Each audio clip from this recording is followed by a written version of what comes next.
Presented by Aishwarya Music Maithili। प्रेम से बोले सरस्वती मैया की। बुलेट से छौड़ा बुलेट से छौड़ा अभी आप सुन रहे हैं उषा यादव और मोनू माइकल की आवाज। जहिया से गेले जाम छोड़ के ससुरारी गे आबे ने पूजा करे छियै बड़ी भारी गे पूजा करे छियै बड़ी भारी। जहिया से गेले जाम छोड़ के ससुरारी गे आबे ने पूजा करे छियै छौरी भारी गे।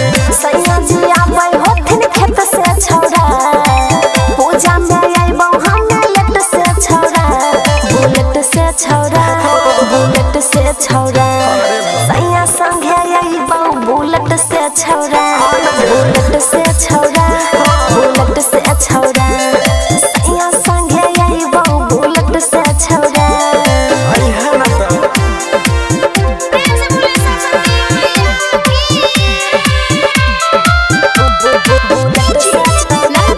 बुलेट से छौड़ा बुलेट से छौड़ा सैया संगे आइबौ बुलेट से छौड़ा।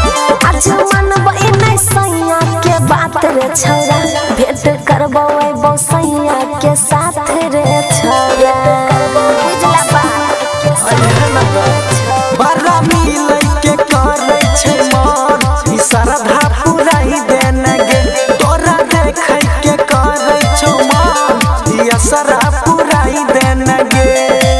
साड़ी हम पहनै छियै सेट से छौड़ा पियावा मांगै ने छथिन नेट से छौड़ा बुलेट से छौड़ा बुलेट से छौड़ा सैया संगे आइबौ बुलेट से छौड़ा बुलेट से छौड़ा बुलेट से छौड़ा सैया संगे आइबौ बुलेट से छौड़ा।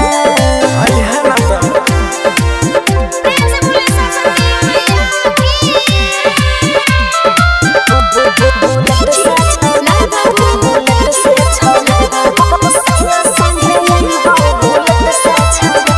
हमरा ससुराल में तनको नै मोन लागै छै राइटर विष्णु रे तोहर बात याद आबै छै सच्चे कहै छी रे आई है माई के पूजा करे तू भक्ति में खूब झूमी है गुंजस विपिन के साथ गे जा तू नहीं हर में खूब घूमी है।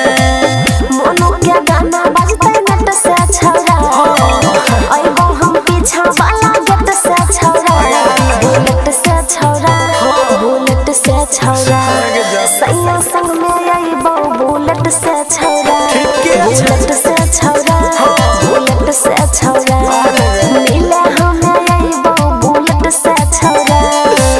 जल्दी आना। Aishwarya digital recording studio Samastipur.